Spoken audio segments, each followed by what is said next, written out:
मो कहिबार तात्पर्य को माने सान हेले भी बड़ होइकरी हमें तको नमस्कार ऋषि पुत्र आज्ञा आज्ञा या लक्ष्य कहतु जणे बाबाजी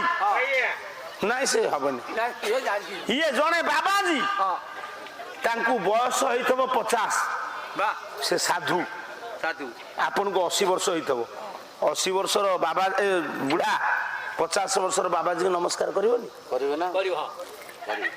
ऋषि पुत्र गुरु पुत्र आपण जो गुरु को ठारू पिला माने सुन पाठ पढुतबे हां से गुरुंकर पुओ जदि तुमठू बयस रे सान होइथिबे नमस्कार तो नमस्कार कारण से गुरुंकर स्वरूप प्रत्येक पुओ बापा मांकर आत्मार स्वरूप कौन पुओ बुझुचु तो पुओ तोर कौन पुआ नाई तो पुओ तोर आत्मार स्वरूप स्वरूप हां प्रत्येक गुरुंकर संतान हेले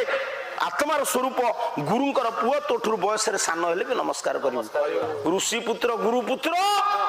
पुओ बस आउ कहा पुओ राजा पुआ राजा ठाकुर राजा चतुर्थ दिव्य सिंह देव तांको ठारू कोन वयोज्येष्ठ लोक नाहंती 90 वर्षर जगन्नाथ बेहरा 101 सी एबे दिव्य सिंह देव को देखले नमस्कार करिवे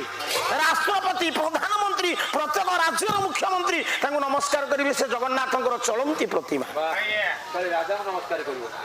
राजपुत्र गुरुपुत्र ऋषिपुत्र जानो विमाता सर विमाता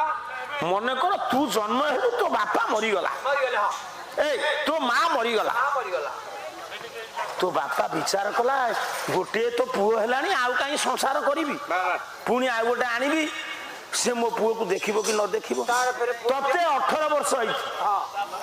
तो बापा कलिकता जाइथला कोन मन हेला गोटे 17 वर्षर झियो आइला बारी आज्ञा आज्ञा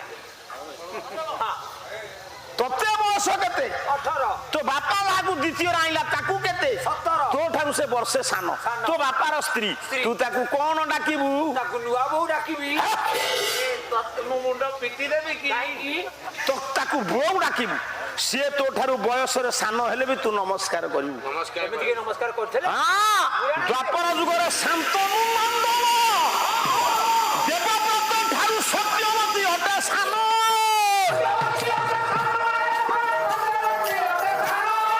सम्मान देबार पूज्य पूजारे सम्मान देबार पूज्य पूजारे करी नाही व्यथि कम से सच आज्य नंदन रे से दशकृति रे से विश्वभन